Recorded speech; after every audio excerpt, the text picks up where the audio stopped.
اعوذ باللہ من الشیطان الرجیم بسم اللہ الرحمن الرحیم الحمد للہ رب العالمین صلی اللہ علی محمد وآلہ الطاہرین اللہم صلی علی محمد وآلہ محمد وعجل فرجہ. چلے ہماری بحث چل رہی تھی حمزہ وصل کے سلسلے میں، اور ہم نے بتایا کہ حمزہ وصل وہاں پر لایا جاتا ہے جہاں پر کلمے کے شروع میں ساکن یا تشدید ہو. جب کسی کلمے کے شروع میں ساکن یا تشدید ہوتی ہے تو اس کلمے سے آغاز کرنا ممکن نہیں ہوتا. ٹھیک، اس مشکل کو، اس پریشانی کو دور کرنے کے لیے کہ یہاں سے آغاز کیا جا سکے حمزہ وصل لایا جاتا ہے. اب یہ پورے کلام عرب میں کلمے تین طریقے کے ہیں. تو گویا حمزہ وصل تین طریقے کے کلمات پر آتا ہے. سب سے پہلے ہے حرف. کیا ہے؟ حرف. دوسرے ہیں اسم. تیسرے ہیں فعل. ٹھیک، حمزہ کبھی حرف کے شروع میں آتا ہے، کبھی اسم کے شروع میں آتا ہے، کبھی فعل کے شروع میں آتا ہے. اور یہ بات بھی آپ کو بتائی گئی ہے کہ قرآن مجید میں جو حمزہ وصل ہوتا ہے اس پر کوئی حرکت نہیں ہوتی، نہ زبر نہ زیر نہ پیش. ہو جب زبر زیر پیش نہیں ہوگا تو حمزہ وصل کو تلفظ کیسے کریں گے، کیسے پڑھیں گے، اور بعد والا حرف جو ساکن ہے اس سے کیسے ملائیں گے؟ حمزہ وصل کو حرکت تو دینی پڑے گی نا. حمزہ وصل کو حرکت دیے بغیر آپ نہیں پڑھ سکتے. تو اب سوال یہی ہے کہ حمزہ وصل جو ان تین طریقے کے کلمات کے شروع میں آتا ہے تو حمزہ وصل کو کون سی حرکت دیں گے؟ زبر دیں گے، زیر دیں گے، پیش دیں گے. ٹھیک ہے، اگر حرف کے ساتھ آئے گا تو فتح جی تو کہا جائے گا کہ حمزہ وصل کو حرکت دینے کے لیے کلمے کو دیکھنا پڑے گا کہ حمزہ وصل کس کلمے کے شروع میں آیا ہے. اگر حمزہ وصل حرف کے شروع میں آیا ہے، حرف سے پہلے آیا ہے، تو فتحے کے ساتھ پڑھیں گے. حمزہ وصل کو کیا دیں گے؟ فتحہ. فتحہ یعنی زبر. ٹھیک، جہاں کہیں بھی حمزہ وصل حرف سے پہلے آئے گا تو حمزہ وصل کو فتحہ دے کر تلفظ کیا جائے گا. ٹھیک، اب ایک جنرل نالج جو بات بہت بڑی ہے وہ یہ ہے کہ حروف میں سے جس حرف کے اوپر حمزہ وصل آتا ہے وہ پورے قرآن میں ایک ہی حرف ہے، وہ ہے لام. کیا ہے؟ لام. یہ ساکن ہے. اب یہ چونکہ حرف ہے، یہ ساکن ہے، ساکن سے آپ پڑھ نہیں سکتے تو حمزہ وصل لے کے آئیں گے. تو جیسا کہ ابھی بتایا کہ حمزہ وصل جب حرف کے شروع میں آئے گا تو اس کو فتحہ دیں گے، یہ ہو جائے گا ال. اب یہ جو الف لام ہے اس کو کہا جاتا ہے الف لام تعریف. کیا کہا جاتا ہے؟ الف لام تعریف، یعنی معرفے والا الف لام. کیا ہے؟ معرفے والا، کسی معین شخص یا معین چیز کو بتانے کے لیے. سمجھ رہے ہیں؟ جیسے فرض کر دو یہ ہے، یہ لام پہ ساکن ہے، ہم دو نہیں پڑھ سکتے آپ. اب یہ لام حرف ہے. لام کیا ہے؟ حرف ہے. تو اب یہاں ساکن ہے، ساکن سے ابتدا نہیں کر سکتے، لہذا یہاں حمزہ وصل لائیں گے. اب حمزہ وصل لے کے چلے آئے. اب حمزہ وصل کو حرکت کون سی دیں گے؟ یعنی چونکہ لام حرف ہے اور حرف سے پہلے حمزہ وصل آیا ہے، لہذا قانون یہ ہے کہ یہاں پر حمزہ وصل کو فتح دیا جائے. اب فتح دے دیا, اب پڑھ سکتے ہو آرام سے الحمد. سمجھ رہے ہیں؟ یہ آ گیا لام قاف میم رے.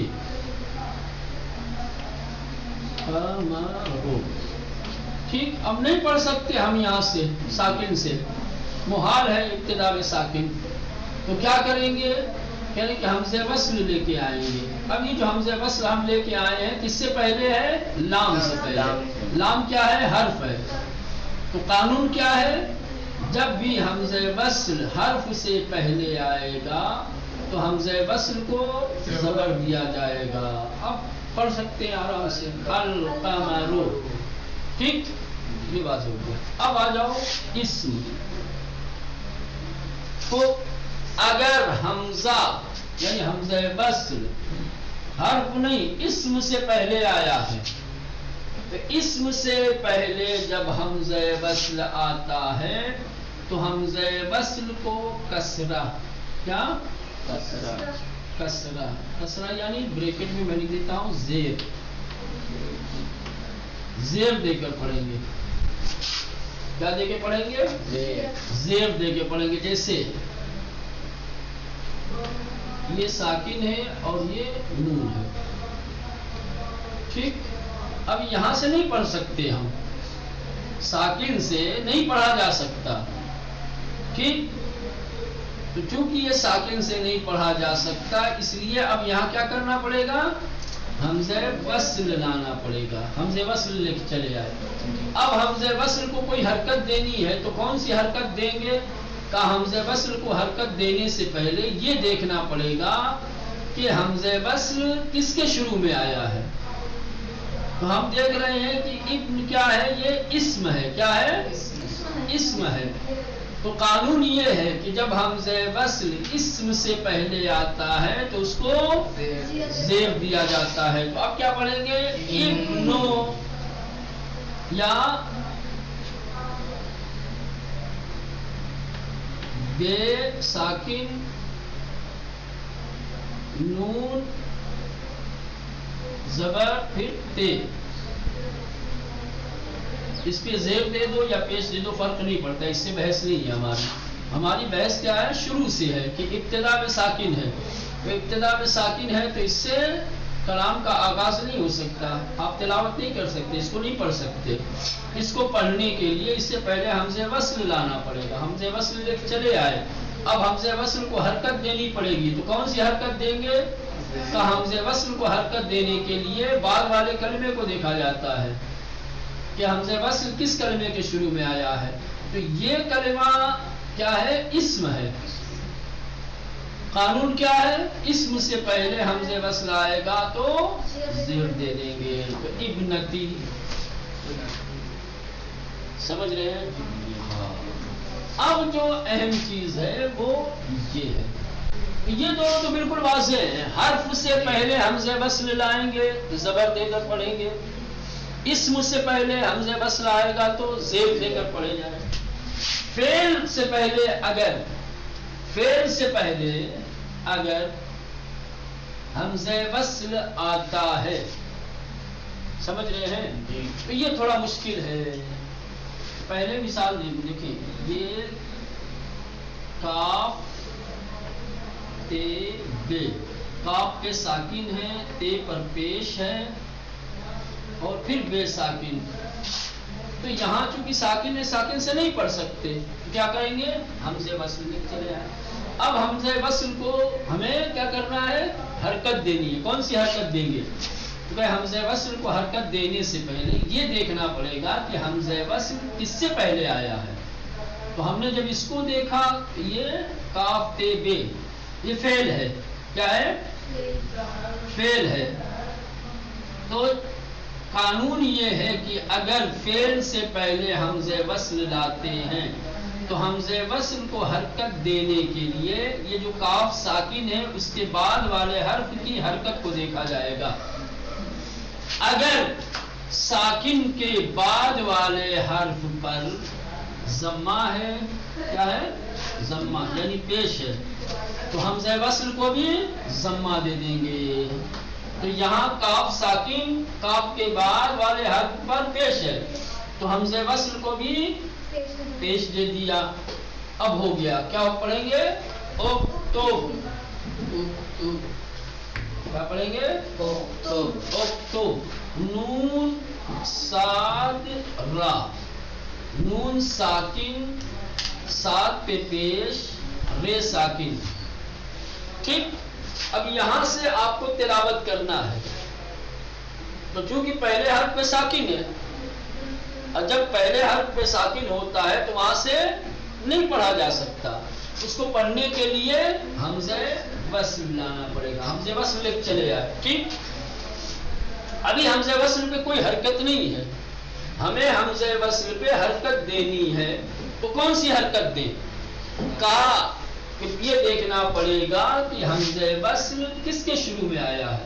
تو ہم نے دیکھا تو پتا چلا کہ یہ کلمہ فعل ہے. کیا ہے یہ کلمہ؟ فعل ہے. گویا حمزہ وصل فعل سے پہلے آیا ہے. ٹھیک. یہ طے ہو گیا. اب کہہ رہے ہیں قانون. اگر حمزہ وصل فعل سے پہلے آتا ہے تو حمزہ وصل کو حرکت دینے کے لیے ساکن کے بعد والے حرف کی حرکت کو دیکھیں گے. اگر ساکن کے بعد والے حرف پر پیش ہوگا، ضمہ ہوگا، تو حمزہ وصل کو بھی پیش دے دیں گے. بات ختم. کیا ہو گیا؟ عنصر. اب دوسرے سین میم عین. ٹھیک. سین ساکن ہے، میم پہ زیر ہے، عین پھر ساکن ہے. یا فے تے ہے، فے ساکن تے پہ زبر. اب یہ ساکن سے نہیں پڑھے جا سکتے تو کیا کرنا پڑے گا؟ ان کے شروع میں حمزہ وصل لائیں گے. ٹھیک. اب حمزہ وصل کو حرکت دینی ہے. کون سی حرکت دیں گے؟ کہا کہ حرکت دینے سے پہلے یہ دیکھنا پڑے گا کہ حمزہ وصل کس کلمے کے شروع میں آیا ہے. کہ حمزہ وصل یہاں فعل کے شروع میں آیا ہے.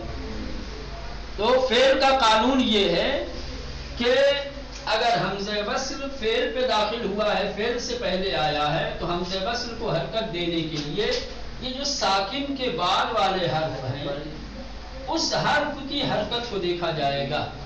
اگر پیش ہے تو پیش دیں گے، اگر زیر ہے تو زبر ہے تو ان دونوں صورتوں میں زیر دیں گے. اگر ساکن کے بعد والے حرف پر زیر یا زبر ہو تو حمزہ وصل کو زیر دیں گے. کیا ہو جائے گا؟ اسم افتح. یہ سمجھ میں آیا؟ تو یہ پورا آپ کے حمزہ وصل کے حرکت کی بحث ہے کہ حمزہ وصل کو کس حرکت کے ساتھ پڑھا جائے گا.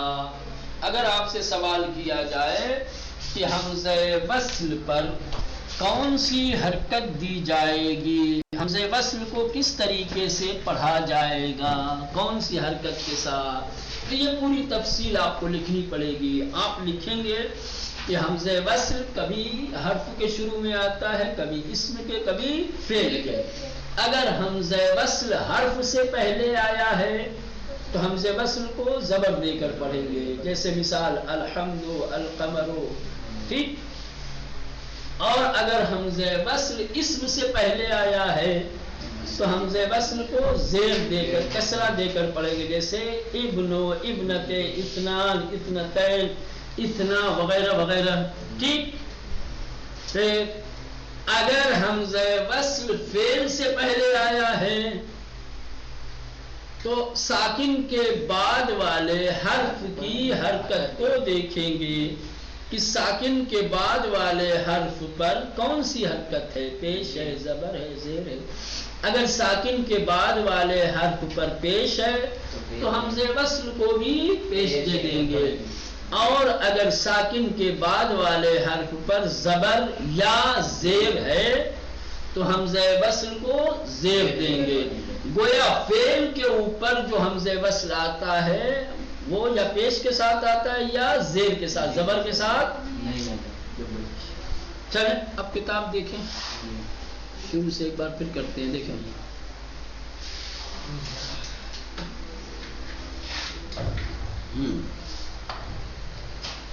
دیکھیں یہ جو حرف لکھا ہوا ہے نا، اس کے ایک لائن اوپر سے دیکھیں، یعنی کلمات کی ابتدا میں حمزہ وصل، کلمات سے مراد یہی اسم فعل ہے، کلمات کی ابتدا میں حمزہ وصل جو آتا ہے، کلمات کے شروع میں جو حمزہ وصل آتا ہے، تو وہ کلمہ کبھی اسم ہوتا ہے، کبھی فعل ہوتا ہے، کبھی حرف ہوتا ہے۔ آسان لفظوں میں حمزہ وصل کبھی اسم کے شروع میں آتا ہے، کبھی فعل کے شروع میں آتا ہے، کبھی حرف کے شروع میں آتا ہے۔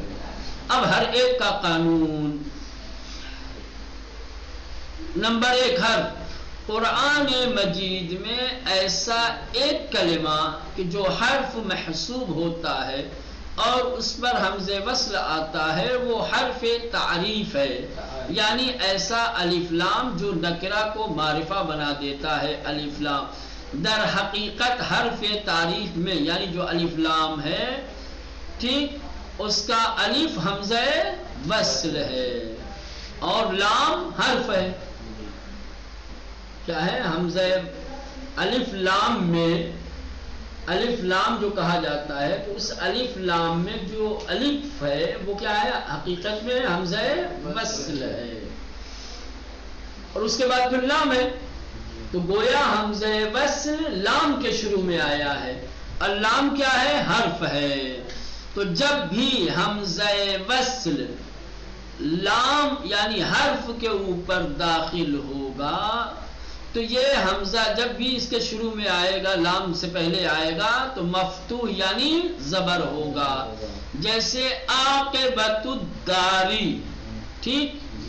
اب عاقبت کو ہٹا دیں تو پڑھا جائے گا الداری، تدرک القمر، تدرک کو ہٹا دیں تو کیا ہو جائے گا؟ القمر، ٹھیک۔ ہاں، چونکہ حمزہ وصل حرف پر داخل ہوا ہے۔ چلے 2، حمزہ وصل اگر اسم پر آئے اور ابتدا میں ہو تو اس کو مکسور زیر پڑھا جائے گا۔ حمزہ وصل اگر اسم سے پہلے آیا ہے، اسم کے شروع میں آیا ہے، تو حمزہ وصل کو کسرے کے ساتھ یعنی زیر کے ساتھ پڑھا جائے گا۔ قرآن مجید میں حمزہ وصل جو اسم پر آیا ہے اور مکسور پڑھا گیا ہے، اس کی مثالیں یہ ہیں: ابن، ابنت، امرأ، امرأت، اسمی، اثنا، یہ تمام مثالیں اسم کی ہیں اور اسم کے شروع میں حمزہ وصل آیا ہے، اسی لیے تمام حمزہ وصل کو زیر کے ساتھ پڑھا گیا ہے۔ اب آئیے فعل، یعنی کہ جو موارد ذکر ہوئے ہیں ان کے علاوہ قرآن مجید میں جو کلمات ہیں اور ان پر حمزہ وصل آیا ہے وہ سب فعل ہے۔ یہ 2 طریقے کے، ایک حرف ہے اور کچھ اسم ہے، اور باقی جہاں پر حمزہ وصل آیا ہے وہ ہے فعل۔ سب سے زیادہ حمزہ وصل یا حرف پر آیا ہے یا فعل پہ آیا۔ اچھا، جس حرف پہ حمزہ وصل آیا وہ صرف ایک ہی حرف ہے، لام، تو وہ تو بالکل واضح ہے۔ اسم کی بھی مثالیں بڑی محدود ہیں، چند ہی ایسے اسم ہیں کہ جن سے پہلے حمزہ وصل آیا ہے، لہذا سب سے زیادہ حمزہ وصل جس کلمے کے شروع میں آیا ہے وہ ہے فعل۔ لہذا آپ فعل کو دیکھیں، اگر حمزہ وصل فعل کے ساتھ ہو، یعنی فعل پر آیا ہو، فعل پر داخل ہو، فعل سے پہلے ہو، ٹھیک، تو اس کو پڑھنے کا قاعدہ اور قانون یہ ہے کہ جس فعل پر حمزہ وصل آیا ہے اس میں ساکن والے حرف کے بعد والا کلمہ، ساکن کے بعد والا حرف جو ہے اسے دیکھیں گے۔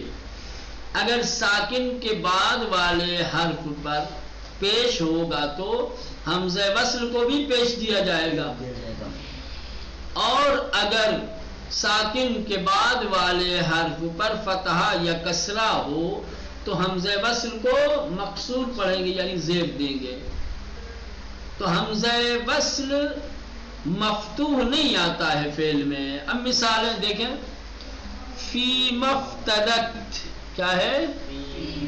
فی مفتدت. اب فیما کو ہٹا دو، فیما کو ہٹا دو، ٹھیک. تو فے تا دال تا، ٹھیک. اب یہ فعل ہے، اس فعل کے شروع میں ہم حمزہ وصل لے کے آئے ہیں. حمزہ وصل کو ہم نے مکسور پڑھا ہے. کیوں؟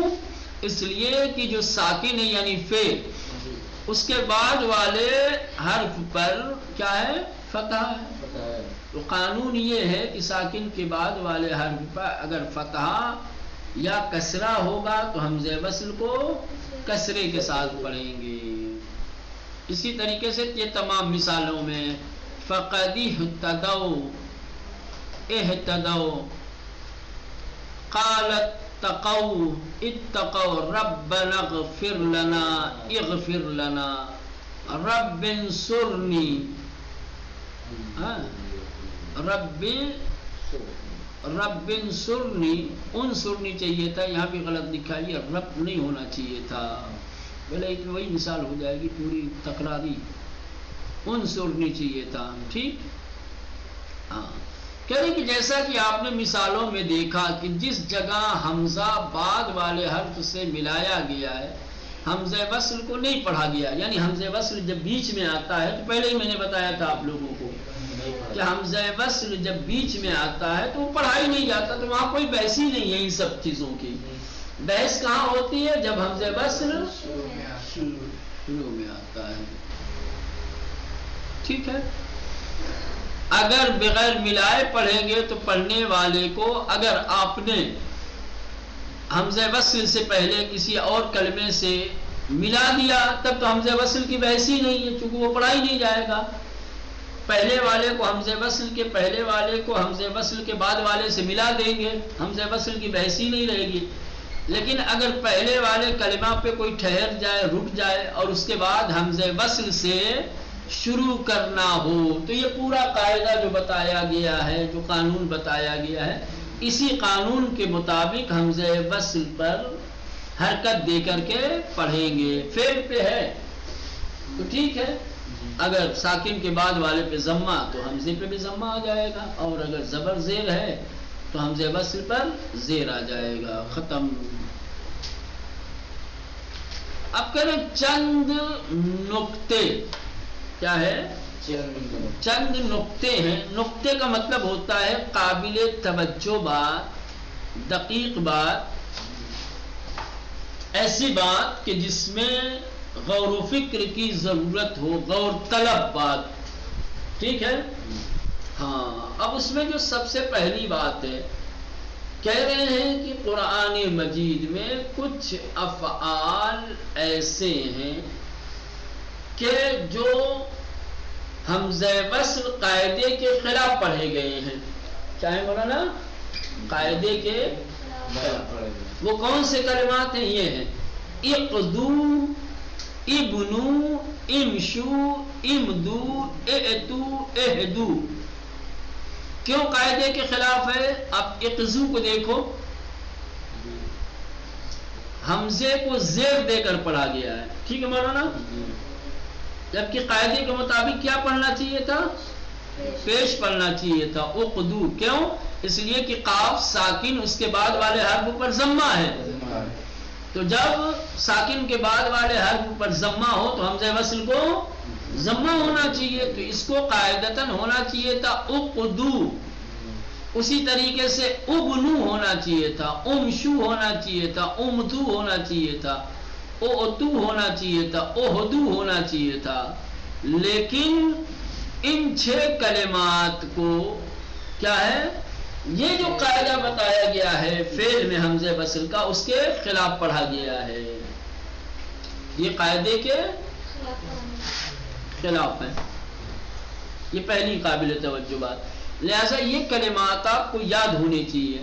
کلمات اگر یاد نہیں ہوں گے تو وہاں یہی قاعدہ آپ لاگو کریں گے. جب یہ قاعدہ لاگو کریں گے تو کیا ہو جائے گا؟ غلط ہو جائے گا. یہ 6 ایسے کلمات ہیں کہ جہاں پر فعل سے پہلے حمزہ وصل کا جو قانون ہے وہ یہاں لاگو نہیں ہوگا. سمجھ رہے ہیں؟ قاعدے کے خلاف باوجود کہ ان تمام کلمات میں ساکن کے بعد والے حرف پر ضمہ ہے لیکن حمزہ وصل کو کسرہ دے کر پڑھا گیا ہے، جبکہ قاعدہ کیا تھا کہ حمزہ وصل کو ضمہ دے کر پڑھا جائے، لیکن ضمہ دے کر نہیں پڑھا گیا ہے. کیا پڑھا گیا ہے؟ کسرہ دے کر پڑھا گیا ہے. حمزہ ساکنہ کلمات میں اعتیا، اعتو، اعتونی، اعدن کہ اگر کلام کے درمیان آئے تو حمزہ وصل نہیں پڑھا جائے گا، لیکن اگر کلام کے درمیان نہ ہو تو یا مدی کی طرح پڑھا جائے گا. کہنے کہ یہ جو کلمات ہیں جس میں حمزہ ساکنہ آپ کو دکھ رہا ہے، کیا دکھ رہا ہے؟ حمزہ ساکنہ. حمزہ وصل کے بعد کیا آیا ہے؟ حمزہ ساکنہ. پہلے حمزہ وصل ہے، اس کے بعد حمزہ ساکنہ ہے. ٹھیک. کہہ رہے کہ اگر کلام کے درمیان آئیں گے تو ظاہر سی بات حمزہ وصل تو پڑھا نہیں جائے گا، سیدھے پہلے والے کلمے کو حمزے سے ملا دیا جائے گا، حمزہ ساکنہ سے، ہے نا. لیکن اگر ابتدا میں ہوں گے تو طریقہ ان کو پڑھنے کا یہ ہے کہ حمزہ ساکنہ کو یا مدی کی طرح پڑھا جائے. یا مدی کون سی یا؟ ایسی یا جو ساکن ہو اور اس سے پہلے زیر ہو. تو ایتے کو کیسے پڑھیں گے؟ ایتے. کیا پڑھیں گے؟ ایتے. ایتنا، ایتنا. ایتیا پڑھیں گے ایتیا. ایتو کیا پڑھیں گے؟ ایتو. ٹھیک ہے. یہ دوسرا قاعدہ ہے. یہ دوسری قابل توجہ اور قابل غور بات ہے. ایسے کلمات کہ جن کلمات میں حمزہ وصل کے بعد کیا ہے؟ حمزہ ساکنہ آیا ہو. ٹھیک. تو اگر یہ درمیان میں ہوں گے تو حمزہ وصل نہیں پڑھا جائے گا، اور اگر یہ ابتدا میں ہوں گے تو کیا؟ حمزہ ساکنہ کو یائے مدی کی طرح پڑھا جائے گا. سمجھ رہے ہیں؟ یعنی حمزہ جو ساکن ہے اس کو یا کی طرح پڑھیں گے، نہیں پڑھیں گے ایتیا، کہیں گے ایتیا. ٹھیک. نہیں پڑھیں گے ایتو. کیا پڑھیں گے؟ ایتو. چلیں بس اتنا رہنے دیں، باقی یہ انشاءاللہ بعد میں.